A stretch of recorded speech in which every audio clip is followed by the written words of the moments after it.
the deep, resonant thrum of the twin Rolls-Royce Merlin engines providing a comforting backdrop.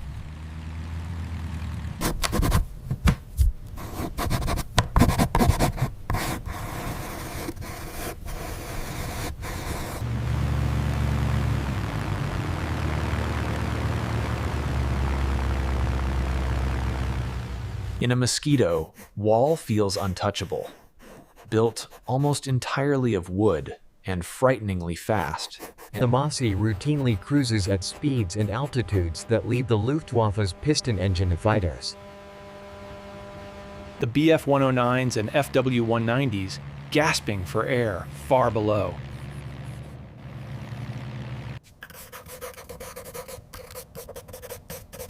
It is the zenith of Allied air superiority.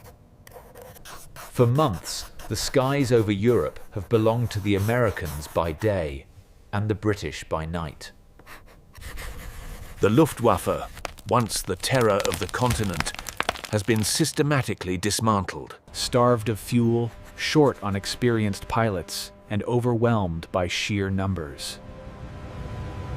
P-51 Mustangs and P-47 Thunderbolts roam at will, escorting vast armadas. Of B-17 Flying Fortresses and B-24 Liberators as they pulverize German industry. For Allied air crews, the main threats are flak and mid-air collisions, not enemy fighters. But today, something is different. Wall banks the Mosquito slightly, Lining up for the next segment of his photo run. A flash of reflected sunlight catches his eye. High and fast. Very fast. He squints, assuming it's a P-51 on a deep penetration sweep.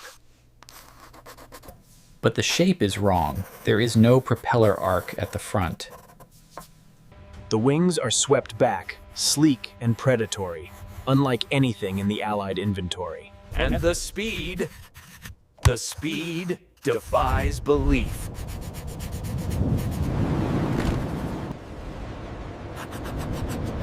The unidentified aircraft closes the distance with terrifying ease.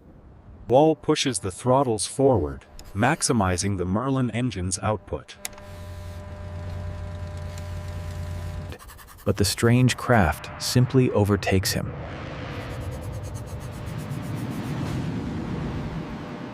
It doesn't maneuver like a conventional fighter. It moves in smooth, powerful arcs. As it passes, Wall expects the familiar roar of a Daimler-Benz or BMW radial engine. Instead, he hears a high-pitched scream, a searing howl unlike anything he's ever experienced. In the air. It is the sound of the future. The German craft, painted in a mottled grey camouflage, maneuvers around the Mosquito. It's an examination, almost clinical. Wall attempts evasive action. But the mystery plane matches every move, maintaining separation with contemptuous ease. After several minutes of this terrifying ballet, the German pilot banks sharply and disappears into the east. Leaving Wall alone, his heart pounding against his ribs. Grappling with the realization that his untouchable aircraft has just been outclassed. This chilling encounter was one of the first recorded sightings of the Messerschmitt Me 262, Schwalbe, the Swallow.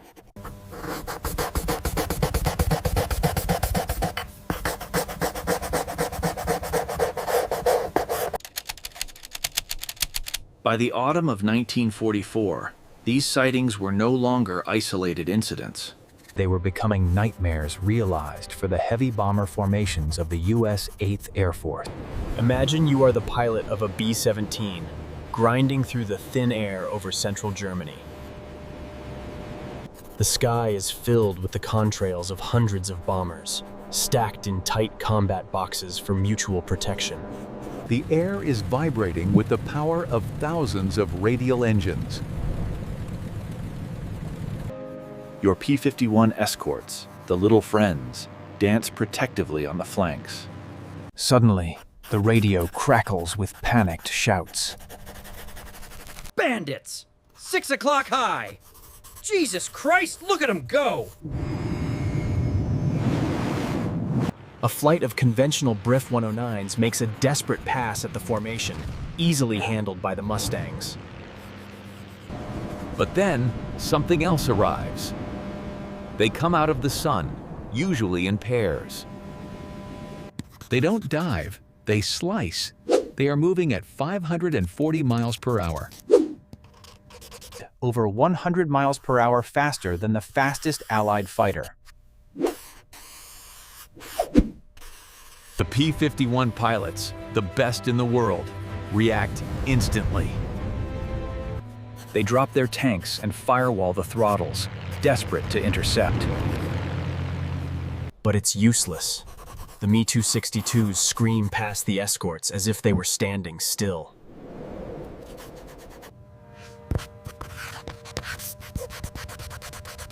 The shock among the Allied pilots is absolute.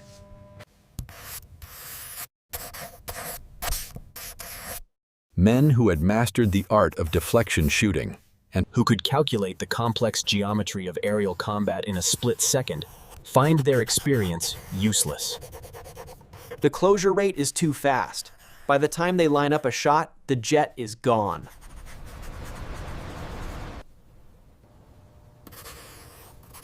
Lieutenant Colonel John Meyer, a leading ace of the 352nd Fighter Group, described the feeling as being a pedestrian watching a speedboat go by.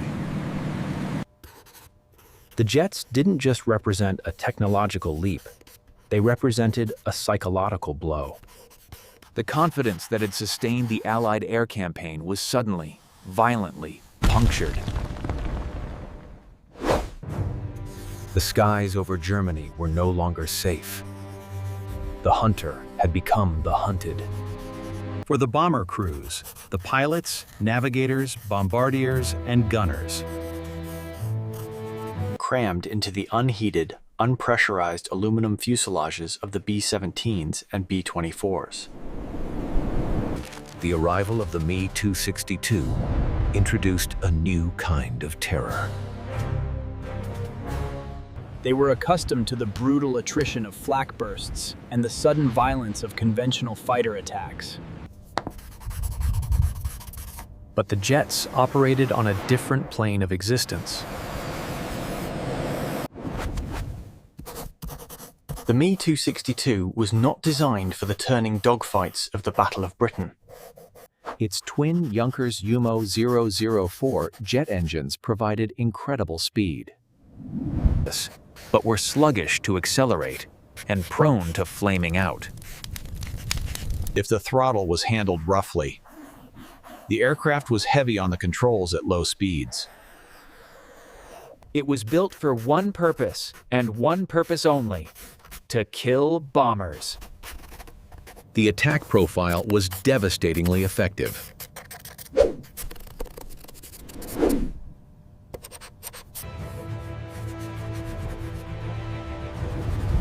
The jets typically approached the bomber stream from the rear, closing the distance at a rate that gave tail gunners mere seconds to identify the threat and react. Gunners frantically traversed their heavy .50 caliber M2 Brownings. But tracking an object moving that fast was like trying to hit a bullet with a bow and arrow. The tracers seemed to hang in the air behind the rapidly departing jets.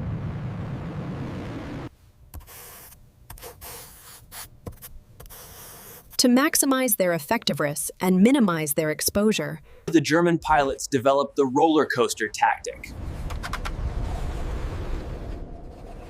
They would approach from astern and slightly above the formation, then dive beneath the bombers to gather excess speed before pulling up sharply behind a targeted aircraft. This maneuver presented a complex firing solution for the defensive gunners, and allowed the Me-262 pilot to deliver a concentrated burst of fire into the bomber's vulnerable belly. When the Me-262 opened fire, the results were catastrophic. The Schwalbe was less a fighter and more a flying artillery piece. It carried 4 Mk-108 30mm cannons clustered tightly in the nose. These were not the high-velocity, rapid-fire weapons found on Allied aircraft. The Mk-108 fired relatively slowly, with a distinctive, deep thump-thump-thump sound that earned it the nickname, the pneumatic hammer.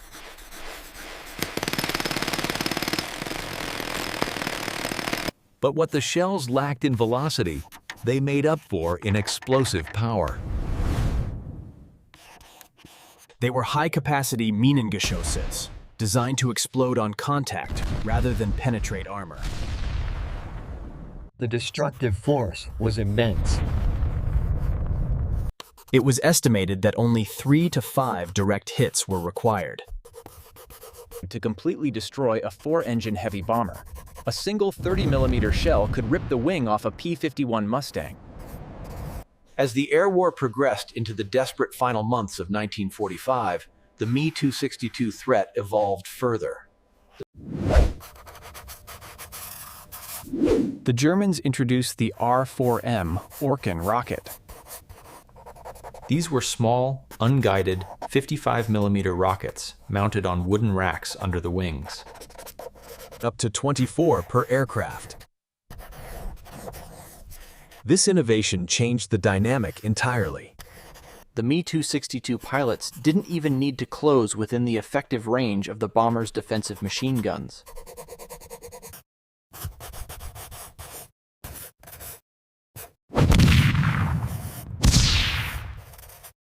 The rockets would spread out, blanketing an area the size of an entire combat box. It was indiscriminate, terrifying, and nearly impossible to defend against. A single salvo hitting a formation could bring down multiple aircraft simultaneously. The Luftwaffe recognized the potential of the jet and began concentrating its best surviving pilots into specialized units. The most famous of these was Jagdverband Fortifur.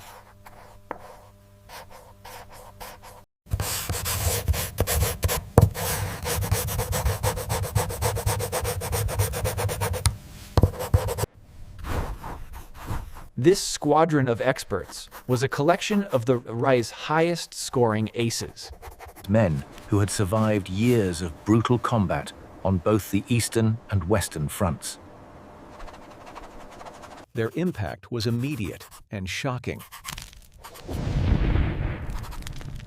On March 18, 1945, the U.S. 8th Air Force dispatched a massive force of over 1,200 bombers to strike railway targets in Berlin. They were intercepted by just 37 Me-262s from the operational wing, Jagdgeschwader 7. The ensuing battle was chaos. The jets tore through the bomber street, their 30mm cannons ripping apart B-17s with horrifying ease. The sky was filled with the sight of massive aircraft exploding in orange fireballs, spinning uncontrollably. The escorting Mustangs dived in, desperate to engage, but the jets simply accelerated away, leaving the American pilots clawing at empty air. In that single engagement, the small force of jets claimed 25 bombers in a matter of minutes. The psychological strain on the Allied crews was immense. The invincible aerial armada had been proven terrifyingly vulnerable. The shockwaves from these devastating encounters reverberated all the way to Supreme Headquarters Allied Expeditionary Force. General Carl Spaatz, the architect of the U.S. Strategic Air Forces in Europe, recognized the Me-262 not merely as a tactical nuisance, but as a strategic crisis. If the Luftwaffe could deploy these jets in sufficient numbers and coordinate their attacks, the daylight bombing campaign, the cornerstone of the Allied strategy to dismantle the Third Reich, could be halted entirely. A solution was needed immediately. But the dilemma was stark. How do you kill something you cannot catch?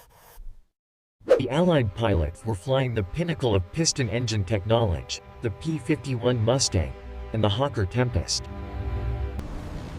Yet, in a straight chase, the Me-262 left them gasping. Dogfighting was equally futile. The experienced German pilots simply refused to engage in turning battles, utilizing their superior speed to slash and escape at will. However, Allied intelligence and pilot reports began to paint a picture of a flawed masterpiece. The Me-262 was a marvel of aerodynamics, but its power plant, the Junkers UMO 004 turbojet, was primitive and dangerously temperamental. Germany lacked the high-temperature alloys, nickel and chromium, needed for durable turbine blades. Consequently, the engines were fragile.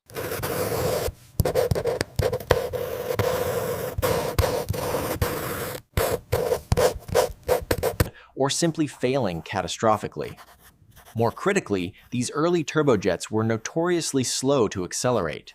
If a pilot advanced the throttle too quickly, the engine would flood with fuel and suffer a compressor stall. Or worse, burst into flames.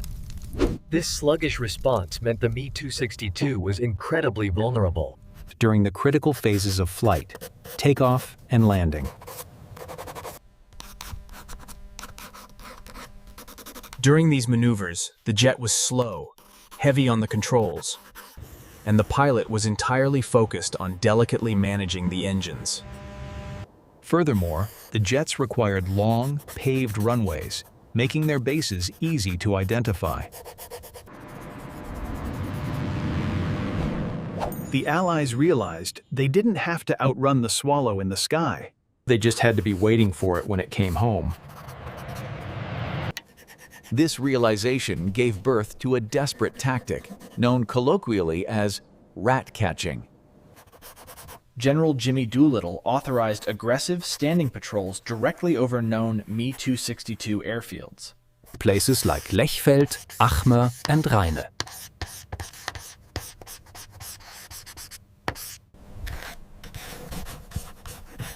The tactic was brutally simple, but terrifyingly dangerous. The Germans were well aware of their aircraft's vulnerability and turned their jet bases into fortresses.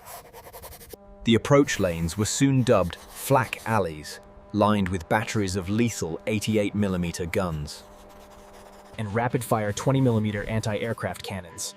To hunt the jets, Allied pilots had to fly directly into the teeth of this murderous ground fire. The Luftwaffe responded by creating specialized defense units known as Platzschutzstaffelfeld.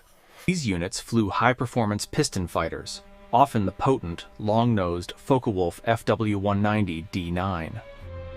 Their sole mission was to cover the jets during takeoff and landing. To prevent friendly fire from the nervous flak gunners below, these protection fighters often sported bright red undersides with white stripes, the distinctive parrot wing. The skies above the jet bases became chaotic cauldrons of combat. But the payoff was worth the risk. On October 7th, 1944, Lieutenant Urban Drew of the 361st Fighter Group was flying deep over Germany when he spotted two Me-262s taking off from Achmer Airfield. Diving instantly, Drew caught the jets while they were still sluggish and low to the ground, shredding both aircraft before they could gain enough speed to escape.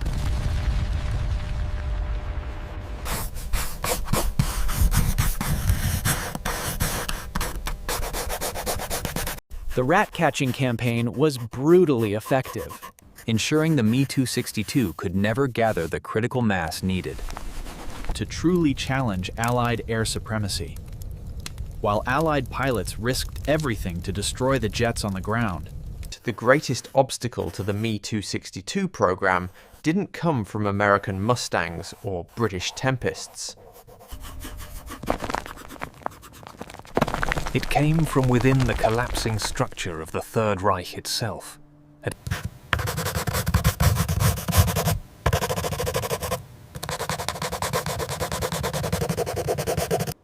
The first true jet-powered flight occurred in July 1942.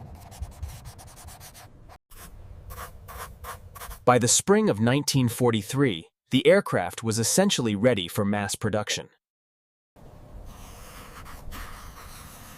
When Adolf Galland, the general of fighters, first flew the prototype, he climbed out ecstatic, reporting that it felt as if the angels were pushing. If the Me-262 had been introduced in 1943, when the Luftwaffe still possessed experienced pilot cadres.